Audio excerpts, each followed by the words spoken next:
Mike Matheson seems to be on the verge of coming back from injury. So the question is, who's going to be the odd man out?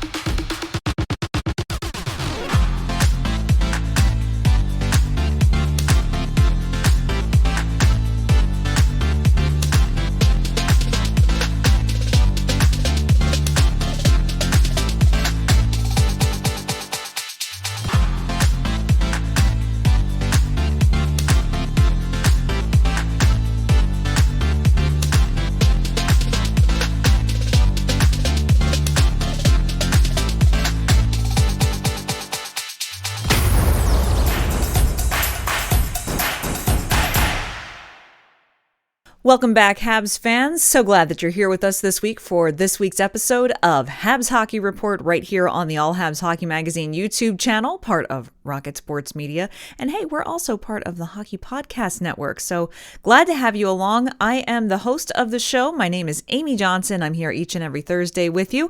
I also happen to be the lead correspondent over at our AHL-focused and Habs prospects-focused website called AHL Report. You can find that at ahlreport.com. And we're just glad that you're here with us today. We've got lots of news and information to talk about regarding the Montreal Canadiens and the Laval Rocket. Before we get to that, have you hit that subscribe button yet? If you haven't, now's a great time to do so. Hit it right down below. Also tap that notification bell while you're at it so that you never miss an episode. You'll always just get an automatic notification from YouTube whenever we publish a new episode. And also down in the comments, let us know where you're watching from today. One last bit of business before we get started talking about those Habs. Is a reminder that we here at Rocket Sports are still in the midst of our 9th year fundraising for the Movember campaign. And we invite you to join us in fundraising for men's health as a very worthy cause. You can see here by our team page at All Habs Hockey Magazine, of which I am a part of, we are inching our way towards our goal. Thank you to any of you who have contributed already. My challenge, of course, because I'm obviously not growing a mustache, my challenge is to move for Movember. 60 kilometers in this month, and I am already 40 kilometers there. Yes, that's right. I've walked 40 kilometers so far this month. I've got 20 more kilometers to go. I think I can get there. And if you would like to donate even just $1 to our team page to help encourage us and help raise money for men's health, then you can find that link down below in the show notes. And we would very much appreciate your support. Let me give you this week's feedback forum question where I ask you a question, you answer in the comment section down below, and then next week on the show, I read your answers. And this week, it's going to be a little special because next week's episode is going to be a little special because it is Thanksgiving here in the States next week, next Thursday. And of course, those of you, if you're new to the show and don't know, I actually live in Pennsylvania. So I'm kind of making next week's show the honorary full. I know Canadians celebrated Thanksgiving a month ago, but this will be the Thanksgiving special next week.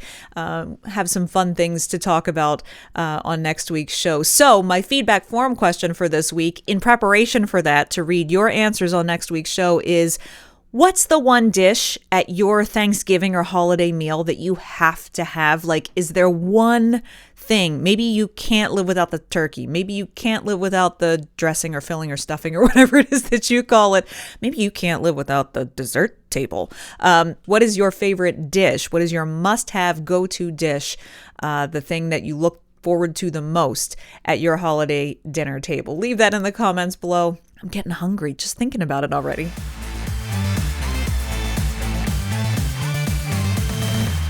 All right, well, on Habs happenings this week, things kind of got brought back down to earth a little bit, didn't they, on Tuesday night when the New Jersey Devils came to town to visit the Montreal Canadiens. You know, they had been riding high on a 3-game win streak. Things were, there wasn't a whole lot to be complaining about, and I think things kind of came back down to earth a little bit on Tuesday with the New Jersey Devils just kind of really running the table against the Montreal Canadiens. Had a little bit of everything in it. And, these are the kinds of games that we expected the Habs to have at the beginning of the season. And I think we're going to see plenty more of these kinds of games coming up. So, it wasn't a terribly entertaining game. It wasn't a terribly exciting game. It was just kind of a meh game, which, to be honest, seems to happen anytime that they play New Jersey. It's never a real showstopper kind of game. But it was reverse retro night. The reverse retro curse continues. People, do we remember the last time they did reverse retros with the Royal Blue sweaters? And they were absolutely a curse. They could not win a game with those sweaters on. And so this was the first night for the reverse retros Expos version this year in 2022. And they came out with a big fat loss. So, hey, I gotta say, the reverse retro curse continues. Do we like the look? I know we talked about this back when the design was revealed, and a lot of you commented and mentioned whether or not you liked it or not. I had said at the time that I didn't think I was going to like them, but I needed to reserve judgment for when I could see them on the ice. And now that we've seen them on the ice, woof. No, not for me at all. I actually don't even get an Expos feel from it. There needs to be, we said this at the time too, there needs to be some red in it. Maybe a little bit of an elbow stripe, maybe down at the bottom hem.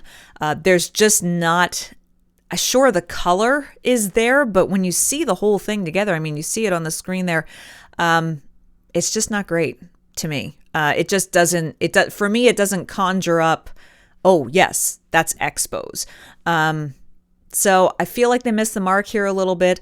Also, even the broadcasters were noting this. I don't know why they went with a dark blue nameplate, because it was impossible. Sergio Momesso, doing color in the booth, was saying, I can't read the names on the back. You could see the numbers. The numbers were nice, bright white. But with that dark blue for the nameplate, you couldn't read their names at all. Those should have been white as well. So missing the mark on some of the design elements for sure. They look pretty, I guess. They look, it's something different, but not for me. I, for one, won't be spending $1 on them. I'll be interested to hear if any of you have changed your mind, either way, for better or for worse, about your initial thoughts of them now that you've seen them on the ice. Here's the other part of this whole reverse retro night that I think the Canadiens way missed the mark on this. Could somebody tell me what in the heck this is supposed to be? Metal. Okay, I get it. We're playing on the MTL and we've made metal.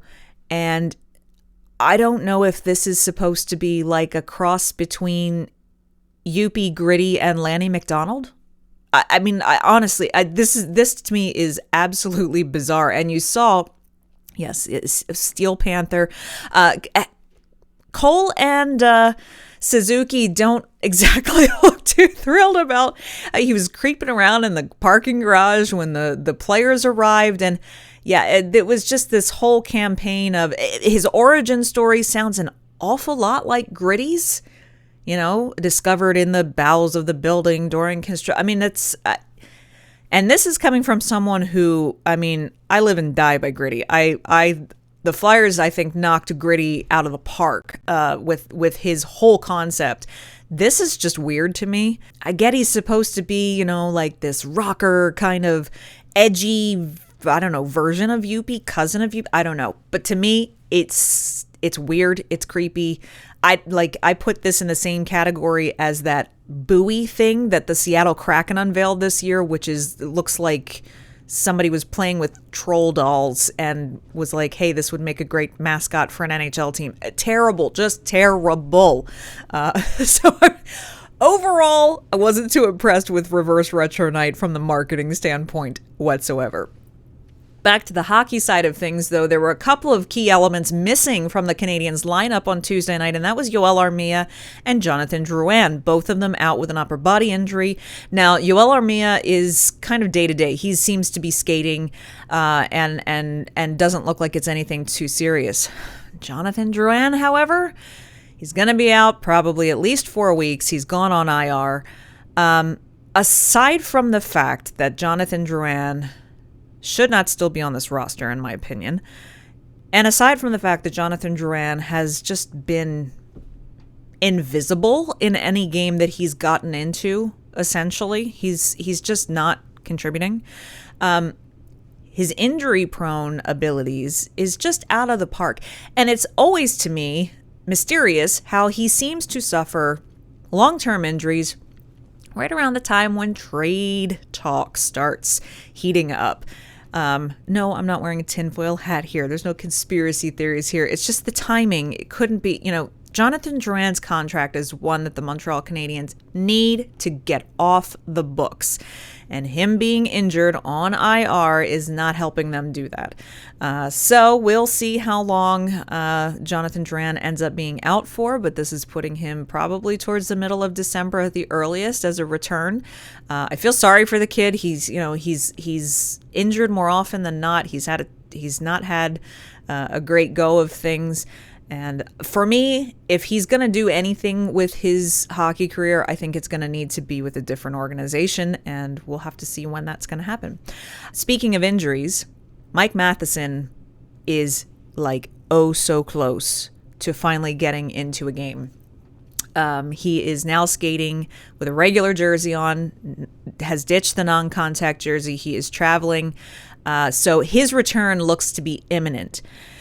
And that's a great thing for Mike Matheson. It's a great thing for the team. It's not so great of a thing for whoever is going to be the odd man out, because this now creates a complete glut and backlog on the back end for the Montreal Canadiens. So who's it going to be? Is it going to be Chris Weidman? You'd have to put Chris Weidman on waivers. Rem Pitlick made it through waivers. Will Chris Weidman make it through waivers? I don't know. More likely, you send one of the young rookies who are waiver exempt, and that would probably be Arber Xhekaj or Jordan Harris. I don't think you're touching Caden Gooley. Caden Gooley has I don't see him going anywhere. And, it's a tough call. For my liking, I would say if you're going to I'd prefer not to see either Xhekaj or Harris come down to Laval. But if it's got to be one of those two, I would say probably Xhekaj would be more to my liking than Jordan Harris. Jordan Harris, and I've said this before, Jordan Harris is flying under the radar as probably one of the best performances kind of above expectations of a young prospect for the Canadiens so far this year. He is quietly having a tremendous start to the season and is playing like a seasoned pro. Still has a lot to learn with his game, of course, but he is up to the task. And that's not to say Arber Xhekaj isn't. However, Arber Xhekaj, I think could... Arber Xhekaj's playing style fits the AHL pretty well. It's kind of a bang and bash kind of league down in the AHL. Arber Xhekaj might get into a little trouble if he comes down to the AHL, banging bodies the way that he does. But I think, 4 years in the NCAA for Jordan Harris puts him in terms of pro-level experience ahead of Arber Xhekaj. No, NCAA is not professional hockey, but it is the way that they play, the way that they train, and the competitiveness of it is sometimes more akin, and you're playing with guys who tend to be older. Arber Xhekaj, of course, great experience in the OHL, but I think that Arber Xhekaj could transition to and from Laval better than Jordan Harris could. And so I think if it's got to be one of those two for me, I guess it would have, for me, my vote would be for Arber Xhekaj, and the hope would be that he wouldn't have to be down there for too long. the interesting thing is Rem Pitlick was recalled back from Laval prior to the road trip. I guess they wanted to take an extra forward along with them. Pitlick has 3 assists in the 3 games that he played in Laval and plenty of penalties. He was in the penalty box constantly, was playing on the power play, was getting plenty of ice time, got promoted up to the top line. So not sure if this is just a temporary call-up and he'll go back down because he's now waiver exempt. We'll see if they shuffle Rem Pitlick around. I would imagine he'll go back to Laval again. We'll have to kind of wait and see how all of that goes. But the Canadiens head back out on the road. They're out to visit the Columbus Blue Jackets on Thursday night, and then they will be back home in the Bell Center to take on the Philadelphia Flyers on Saturday. So we'll see if that one-off loss was just a bit of an anomaly, or if they continue to have a bit of trouble here with these last 2 games this week. One other note before we move on, just wanted to say a congratulations to Jake Allen, who was presented this week with the Jean Beliveau Trophy for his presence and work and commitment to folks in the community. Great photo there of Jake with Elise Beliveau, and it's a great honor, and congratulations to Jake Allen for setting an example and being such a great leader and giving back so much to the community.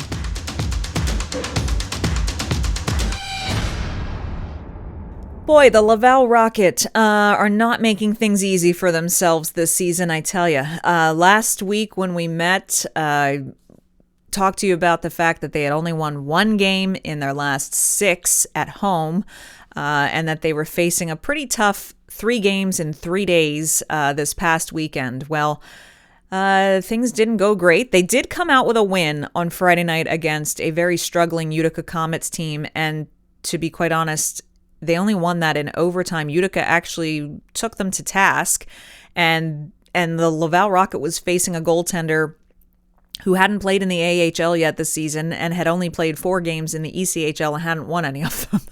And that goaltender managed to help backstop the Utica Comets at least 2 extra minutes where Laval finally did pot the game winner. So they did come out with 2 points on Friday night. Not the same case on Saturday night or Sunday night. Saturday, they were facing the Lehigh Valley Phantoms, and just like had happened the prior Saturday, it was Cam York with the game-winning goal. And then on Sunday, they traveled to Hershey, facing off against Zach Fucali and the Hershey Bears, and it was Hershey kind of handled them easily on Sunday. The Laval bench looked completely disengaged, and just deflated and not a whole lot of motivation. It was a bit painful to watch at times because you can see just how discouraged they are. There's just no cohesiveness. No one's really stepping up to the plate. And that's kind of worrisome, particularly this early in the season. Typically in a 3-3 where you play 3 games in 3 days, your starting goaltender plays on Friday and Sunday, and your backup plays on Saturday. Interestingly enough, JF Uhl played Kevin Poulin on Friday and Sunday, and Caden Primo played on Saturday. I don't know if that was JF's attempt to wake some people up, or if it's the waning confidence in Primo's abilities to get them through a 3-3. I don't know what the reason was, but it was very noticeable, and in fact, broadcasters of the opponents were noticing it as well and making comments about it on the broadcast, just pointing out, okay, not reading anything into this, but interesting that the Laval Rocket has gone with Kevin Poulin twice this weekend and not Caden Primo. So they came back home this week, second to last in the league, with one of the worst penalty kills in the league. Things just have not been good for the Laval Rocket. I will say, they had their first home game in this 4-game homestand on Wednesday night, and they did come out with a pretty substantial victory. They were playing the Abbotsford Canucks. They scored in the first period and didn't look back. Abbotsford did managed to get a couple of goals on them, but Laval won 4-2 with Caden Primo in net, and Caden Primo looking a little bit more locked in than he has recently. So perhaps that is the start of something for Laval. They certainly need it. That is only their 4th win of the entire season.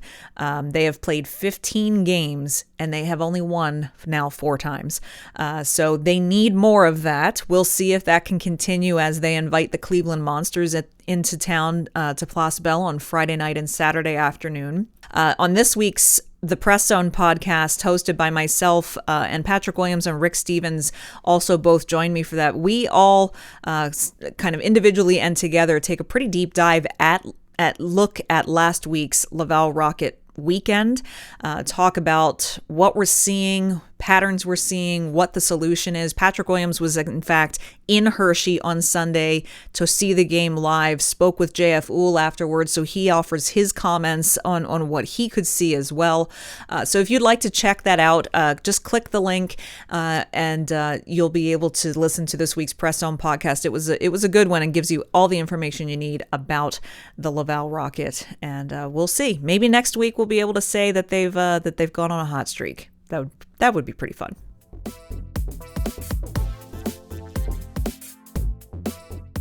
Well, it's time for the Habs Fan Hub. I will first remind you that next week on the show, we're going to talk some hockey, don't worry, but it's a bit of a Thanksgiving special as well, since here in the States, we'll be celebrating Thanksgiving next Thursday.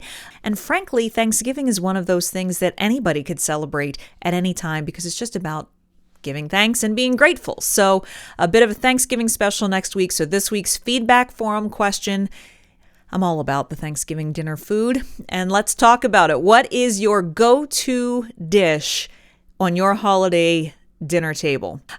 This week, I want to talk a bit about your answers to last week's feedback forum question, where I asked you to grade the Habs in their first month of play. And we heard from a few of you with all different answers. We have Center Heist says, I give the Habs an A. They've been a pleasant surprise. This team is showing a lot of character.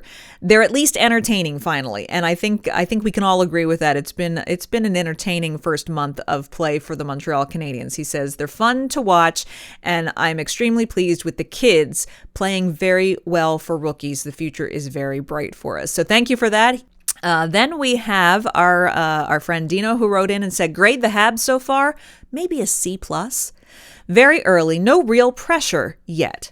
That's the key. They've got nothing to lose, right? Having fun playing river hockey. Jake Allen and Sammy are keeping them close. By Christmas, the smoke will clear and know better where we stand. I think you're onto something there, Dino. It's been very fun to watch them so far. Maybe some people are surprised by the fact that they've won as often as they have, but they aren't playing under any pressure. They've got nothing to lose. Really the points don't matter so much. They're just kind of going with that easy, laid-back approach. Can they sustain that all year? I don't know. And I think you're right. Maybe by Christmas, we'll see something different. Thank you for your comment. Dave also wrote in and said, Habs report card grade B+. So we've had we've had an A, we've had a C+, and now we have a B+. Most fans have to be pleasantly surprised with how the team is playing so far, especially from the rookies, and maybe not so much from some of the veterans. Yeah, really. I realize that there are those who wished for at least one more bad season in the hopes of having a top 3 draft pick, but there's also those of us fans who are happy to see Suzuki and Caulfield leading this team and watching the progress of the rookies. Thanks, Dave, for that. You do make a good point there. I certainly understand there are tons of fans who are happy to watch such an entertaining group. However, they really do need to not. They need to have a good draft selection again next year. 1 year of it is not enough for a rebuild. And honestly, when some of these veterans who, yes, as you say, are not contributing necessarily very well, when they get moved out, whether it's at the trade deadline or it's in the offseason, there are going to be some big gaping holes that the Canadiens are going to need to fill. And if they're going to if they're going to become a cup contender again and continuously, repetitively be a cup contender year after year, they need to keep stocking the stores with good prospects. And the way to do a lot of that is through the draft. So we'll see how it all shakes out. It's going to be a lot of fun. Glad that you've been here with us again this week. And I look forward to seeing you next week. I'll be eating turkey dinner, but don't worry, you're still going to have a show to watch next Thursday. And if you happen to miss last week's episode, you can check that out right here. And we'll see you back here next Thursday for another episode of Habs Hockey Report right here at All Habs.